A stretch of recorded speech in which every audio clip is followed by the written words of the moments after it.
चलिए आगे बढ़ते हैं। कल देखिए तीसरे कार्यकाल का पहला बजट सरकार की ओर से पेश किया गया। मेरे साथ जुड़ गए हैं खास मेहमान अशनीर ग्रोवर, भारत पे के को founder, former MD. Ashneer Grover ji, आपका बहुत स्वागत है इंडिया न्यूज पर। धन्यवाद। कल बजट पेश किया गया है सरकार की ओर से। मोदी सरकार का कार्यकाल का तीसरे ये पहला बजट, कैसा लगा आपको बजट? हाँ, मेरे को तो थोड़ा दम नहीं लगा बजट में, क्योंकि पहला बजट था, थर्ड जो उनकी टर्म है उसका। तो आपके पास एक मौका था कुछ डिफरेंट करने का, कुछ फंडामेंटली डिफरेंट करने का, बट वो इस बजट में कहीं पे दिखा नहीं। मेरे को ऐसा लगा कि अगर ये बजट अनाउंस भी नहीं करते तब भी कुछ फर्क नहीं पड़ता। सोशल मीडिया पर ऐसा ही कुछ आपने पोस्ट किया है और वो पोस्ट आपका बहुत वायरल भी हो रहा है। लोग कह रहे हैं कि अशनीर ग्रोवर को मीनिंगफुल क्यों लगा ये बजट? ऐसा क्यों लगा आपको कि नहीं भी पेश करते तो चल जाता, बाद में सोच लेते? ऐसा कुछ आपने लिखा? सी, आप देखिए इस बजट में कुछ तो बड़े बड़े नंबर्स की बात हुई है जो कि एक लेमैन के सर के ऊपर से ही जाते हैं। दूसरी बात हुई है टैक्स रेट्स पे। टैक्स रेट्स में भी अगर आप नॉर्मल इनकम टैक्स देखेंगे उसमें कोई चेंज नहीं है। अगर आप कैपिटल गेन देखेंगे उसमें बढ़ा दिया गया है।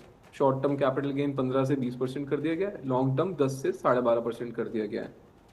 बट फंडामेंटली कोई नई चीज नहीं लाई गई। अब आप एक चीज सोचिए कि आपके पास एक मौका था कि आप एक टैक्स रिजीम में है जहाँ पे आप टैक्स बढ़ाए जा रहे हैं हर साल, और पिछले 10 साल से वही चल रहा है। उसके बावजूद आपकी इकोनॉमी 6 से 7% ही ग्रो कर रही है। तो आप जो टैक्स से पैसा इकट्ठा करते हैं या जो लोन उठाते हैं, आप उसको जहां पर भी खर्च रहे हैं, उससे इकोनॉमी में कुछ फर्क तो पड़ ही नहीं रहा। वो 6 से 7% ग्रो कर रही है, पहले भी इतनी करती थी, अभी भी उतनी ग्रो कर रही है, बट लोगों पे जोर ज्यादा पड़ रहा है। तो कहीं पे एक मौका था गवर्नमेंट के लिए कि वो टैक्स रेट कम कर देती एकदम से। वो बोलती नहीं, इनकम टैक्स में सिर्फ एक ही रेट है, 20% का इनकम टैक्स लेंगे, कैपिटल गेन्स हम सिर्फ 10% का लेंगे, एंड हम प्राइवेट बिजनेस और प्राइवेट इंडिविजुअल के हाथ में और पैसा छोड़ देते हैं। जब प्राइवेट इंडिविजुअल और प्राइवेट बिजनेस के हाथ में पैसा आता, वो अपनी तरह से इन्वेस्ट करते सही जगह पे, उससे इकोनॉमी को एक बूस्ट मिलता। और एक मौका था कि जो इकोनॉमी 6 से 7% ग्रो कर रही है, वो शायद 10 से 12% ग्रोथ रेट पे चली जाती, जो कि इंडिया को चाहिए अगर वो जेन्युइनली एक डेवलप्ड इकोनॉमी बनना चाहते हैं, जैसे चाइना में हुआ था। बट कहीं पर सिर्फ टैक्स को इधर उधर छेड़ा गया है। फंडामेंटल जो चेंज चाहिए था मार्केट को, जिससे मार्केट खुश होती और जिससे एक इन्वेस्टमेंट की बूम आती, प्राइवेट इन्वेस्टमेंट की बूम आती या कंजम्पशन की बूम आती इकोनॉमी में, वो मौका मिस किया गया इस बजट में। सरकार लेकिन अशनीर ग्रोवर जी ये कह रही है कि भाई ये बजट पूरी तरह से मिडिल क्लास के लिए था, टैक्स में भी हमने लोगों को राहत दी है, मिडिल क्लास को सीधे तौर पर फायदा होगा, सभी के बारे में हमने सोचकर ये बजट तैयार किया। आप कह रहे हैं कि कुछ भी फायदा इससे नहीं होने वाला। विपक्ष भी सवाल उठा रहा है अशनीर जी इस बजट को लेकर। ये आप, मेरा तो सिंपल इसमें मानना है, आप बजट दे रहे हो तो आप बजट पे क्वालिफिकेशन मत दो ना कि ये बहुत अच्छा बजट है, ये इसके लिए बढ़िया, उसके लिए बढ़िया। आप तो बजट दो। आपने बजट बोल दिया कि ये रेट इतना चेंज, ये रेट उतना चेंज। अब वो अच्छा है बुरा है वो तो मार्केट आपको बताएगी ना। अगर आप ही खुद अपने गुणगान गाते रहोगे फिर क्या फायदा हुआ? ठीक। तो मेरे को ये लगता है कि अगर आप बोल रहे हो कि ये मिडिल क्लास के लिए अच्छा, तो आप बता दो कैसे अच्छा है। भाई, हम तो बजट का डॉक्यूमेंट पढ़ा और हमने तो बजट की स्पीच सुनी, हमको तो नहीं समझ आया कैसे अच्छा है। आपको लग रहा है अच्छा कह है रहे कि हमने ज्ञान पर फोकस किया, गरीब, युवा, अन्नदाता और नारी शक्ति, स्किल डेवलपमेंट पर सरकार कह रही है हमने बहुत ज्यादा जोर दिया है, और कई इंटर्नशिप प्रोग्राम्स भी इंट्रोड्यूस किए गए हैं। आपको नहीं लगता कि उससे फायदा होगा? वो ठीक नहीं है क्या? मैम, एक इंटर्नशिप प्रोग्राम आपका अच्छा है, वो मैं मानता हूँ, ठीक है। उसके अलावा आपने किस पे फोकस किया नहीं किया, वो तो नंबर्स से अपरेंट होना चाहिए ना। नंबर्स खुद बोलने चाहिए कि हाँ इस नंबर को देखो, इसके हिसाब से तो इस सेक्टर का फायदा होएगा। आपको अगर उसके ऊपर कमेंट्री देनी पड़ रही है कि हमारा फोकस इस पे है, तो क्लियरली वो नंबर से कहीं तो नहीं झलक रहा है। अगर आपने टैक्स रेट चेंज ही नहीं करा तो फिर आप क्यों बोल रहे हो मिडिल क्लास का फायदा होगा? कहां से होएगा? मतलब कुछ बजट के, मतलब क्या कहते हैं, सब टाइटल में कुछ है जो हमसे मिस हो गया है, हमको नहीं समझ आ रहा।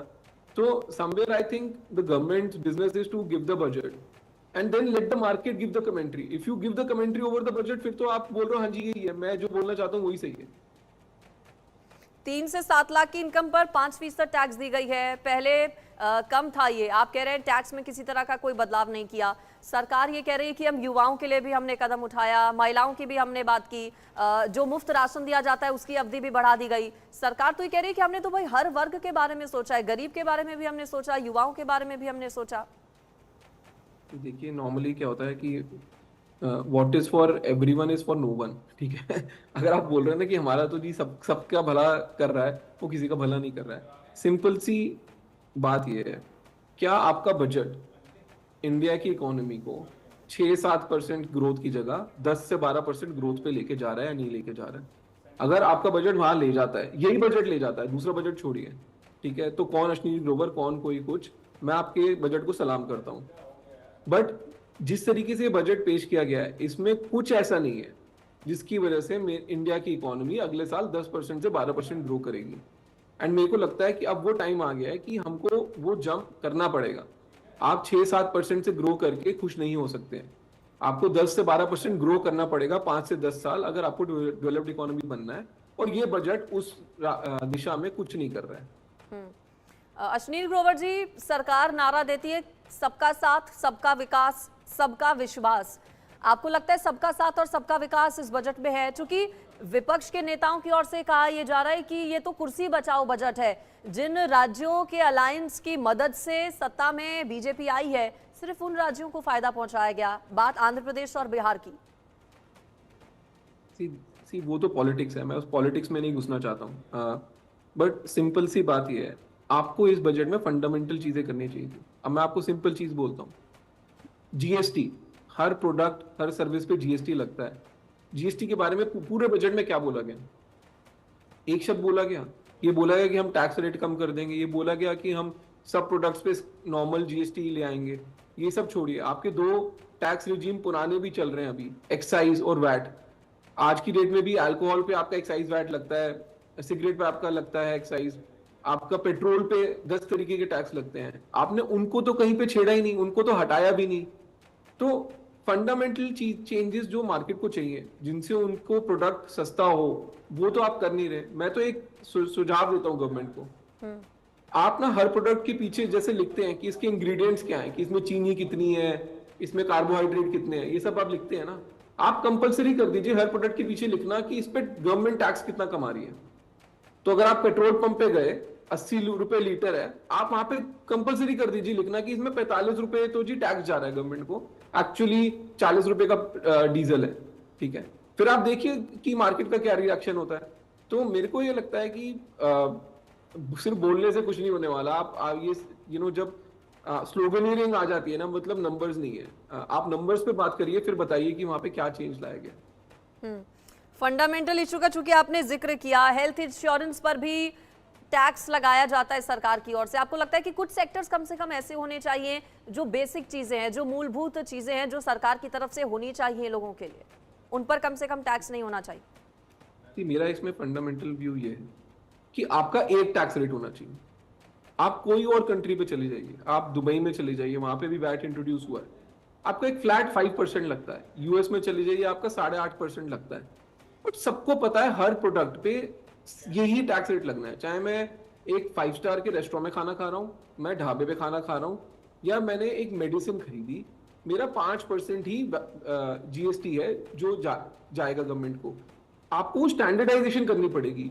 हाँ, कुछ में छूट दे दिया, कुछ पे 28% लगा दिया, ये नहीं चलने वाला है। ये तो फिर आप मार्केट को खराब कर रहे हैं। मेरे हिसाब से आपका एक सिंगल जीएसटी रेट होना चाहिए, जो कि होना चाहिए 5 से 6% के करीब, और उस पे आपकी मार्केट एकदम सिंप्लीफाई हो जाएगी। सरकार कह रही है कि हमने कैंसर की दवाएं सस्ती की है, मोबाइल फोन, चार्जर और भी कई अलग अलग बीमारियों की जो दवाएं हैं उन पर टैक्स कम किया गया है। सोने चांदी के दाम हमने कम किए हैं, प्लैटिनम के दाम कम किए हैं। हाँ ठीक है, आपने कस्टम ड्यूटी कम करी है, उससे रेट कम होने चाहिए, वो मैं मान रहा हूँ, इसमें कोई गलत बात नहीं है। और किन किन सेक्टर्स पर आपको लगता है अश्नीर जी की ध्यान दिया जाना चाहिए था? स्किल डेवलपमेंट की बात सरकार करती है, एमएसएमई सेक्टर, चूंकि आप एक बड़ा बिजनेस जगत में नाम है, एमएसएमई सेक्टर जो कोरोना के बाद बहुत ज्यादा डाउन चला गया था, उसमें आपको लगता है सरकार ने कुछ बूम लाने के लिए कदम उठाए? मेरा इसमें बहुत ही सिंपल व्यू है, मैं हर चीज़ पे बोलता हूँ। गवर्नमेंट का जो इंडस्ट्री से एक रिलेशनशिप है वो सिर्फ टैक्स के थ्रू है। आपने जहां टैक्स में सुधार करे, इंडस्ट्री अपने आप बूम होएगी, और ये बात आपको माननी पड़ेगी। अगर आप जीएसटी में रिफॉर्म कर देते हो, एमएसएमई के लिए वो सबसे बड़ी बूम है, उनको कुछ और नहीं चाहिए। अगर आप पर्सनल इनकम टैक्स रेट में रिफॉर्म कर देते हो, अगर आप कॉर्पोरेट इनकम टैक्स रेट में रिफॉर्म कर देते हो, आप प्राइवेट एंटरप्राइज के पास ज्यादा पैसा छोड़ो, जो कि या तो वो कंज्यूम कर सके या वो फर्दर इन्वेस्ट कर सके। प्राइवेट एंटरप्राइज जब इन्वेस्ट करेगी, उससे इकोनॉमिक ग्रोथ भी ज्यादा होगी, उससे जॉब क्रिएशन भी ज्यादा होगी। गवर्नमेंट जहां पे भी इन्वेस्ट करेगी, इकोनॉमिक ग्रोथ भी कम होगी, जॉब ग्रोथ भी कम होगी। सो आपको प्राइवेट एंटरप्राइज के हाथ में ज्यादा पैसे छोड़ने पड़ेंगे। ये फंडामेंटल चीज आप मान लीजिए। MSME, large enterprise, private individual, सबका भला होगा। यानी कि आप कह रहे हैं कि प्राइवेट सेक्टर में ज्यादा ध्यान दिए जाने की सरकार को जरूरत है। लोगों के हाथ में जब पैसा होगा तभी वो काम कर सकेंगे, तभी इन्वेस्ट कर सकेंगे, एम्प्लॉयमेंट अपॉर्चुनिटीज तभी जनरेट होंगी सरकार की ओर से। लेकिन ये कहा जा रहा है कि इंटर्नशिप प्रोग्राम्स हम लेकर आए हैं, युवाओं को ज्यादा से ज्यादा रोजगार मिले, एम्प्लॉयमेंट पर तो काम कर रही है सरकार का, ऐसा दावा होता है। लेकिन वहीं अगर आप अश्नीर जी, ये भी एक सच है कि आंकड़ों पर जाएंगे अगर पिछले 5-10 सालों में एम्प्लॉयमेंट के, तो वो कुछ और बयां करते हैं। देखिए, इंटर्नशिप वाला जो स्कीम है वो एक अच्छा स्कीम है, बिकॉज हर एक बच्चा जो एक अंडर ग्रेजुएट डिग्री कर रहा है, उसको ये पता होना जरूरी है कि इंडस्ट्री में काम करना क्या होता है। बिकॉज अभी एकेडमिक्स और इंडस्ट्री में बहुत डिफरेंस आ गया है। आप जो कॉलेज में सीख रहे हैं और एक्चुअली जो स्किल यूज होती है मार्केट में, उसमें डिफरेंस है। तो अगर हर बच्चे को एक इंटर्नशिप की अपॉर्चुनिटी मिलेगी तो वो डिफरेंस कम होगा, बट उससे जॉब्स नहीं क्रिएट होंगी। अगेन मैं इस बात पे आ रहा हूँ, आपको अगर जॉब्स पे फोकस करना है, आपको 12% पे इकोनॉमी ग्रो करनी पड़ेगी। और वो 12% पे इकोनॉमी ग्रो करने के लिए आपको प्राइवेट इंटरप्राइज को बूम करना बहुत जरूरी है। और उसको बूम करने के लिए आपको उनके हाथ में पैसे छोड़ने पड़ेंगे, टैक्स रेट कम करना पड़ेगा, और कोई तरीका नहीं है। क्या ऐसा नहीं लगा आपको, जैसा सरकार दावा करती है कि भाई डायरेक्ट फायदा, तुरंत फायदा ना पहुंचाकर लॉन्ग टर्म के हिसाब से चूंकि सरकार चलती है, 2047 का बार बार जिक्र किया जाता है, तो उस दिशा में सरकार का ये बजट था। डायरेक्ट फायदा अभी ना होकर फ्यूचर में इसके नतीजे आएंगे ना सर? मैन, जब आप आज मेरे को कल के दिन में क्या फायदा है वो नहीं गिनवा सकते। 2047 किसने देखा है? सो ये ना बहुत ही ये पॉलिटिशियंस के तरीके होते हैं आपको डिस्ट्रैक्ट करने के। मेरे को ये लगता है सिंपल सी बात है, आप आज 1-2 साल की बात करिए, आप भूल जाइए 20 साल बाद क्या होने वाला है। किसी को नहीं पता 20 साल बाद क्या होने वाला है। अगले 2 साल पे फोकस कर लीजिए, वहीं 2 साल जुड़ जुड़ के 20 साल बन जाएंगे अपने आप। अच्छा, जो इकोनॉमिक सर्वे पेश किया गया था उसमें जिक्र किया गया था जीडीपी में सुधार हुआ है। सरकार ये कहती है कि अभी हम 5वीं सबसे बड़ी अर्थव्यवस्था हैं, बहुत जल्द तीसरी सबसे बड़ी अर्थव्यवस्था बनेंगे। 5 ट्रिलियन डॉलर इकोनॉमी का जिक्र किया जाता है। उस दिशा में क्या आपको लगा ये बजट, ग्रोवर जी? देखिए, जो इंडियन इकोनॉमी है उसका एक स्केल है।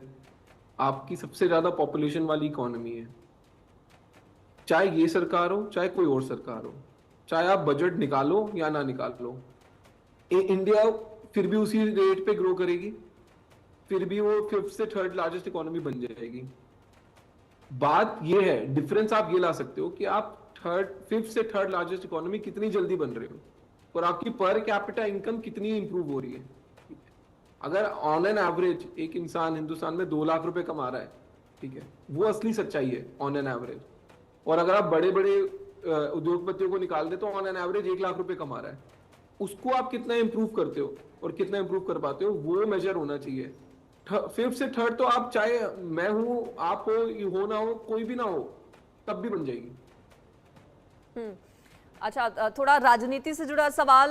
विपक्ष कह रहा है कुर्सी बचाओ। क्या आपको भी लगता है कि उन्हीं राज्यों पर फोकस किया गया जहां से फायदा हुआ है सरकार को? और चूंकि पहले 2014 में, 2019 में अकेले अपने दम पर बीजेपी सत्ता में आई थी, इस बार साथियों के साथ आई है। जनता का उस तरह से मैंडेट नहीं मिला जितना एक्सपेक्टेड था, 400 पार का नारा सरकार ने दिया था।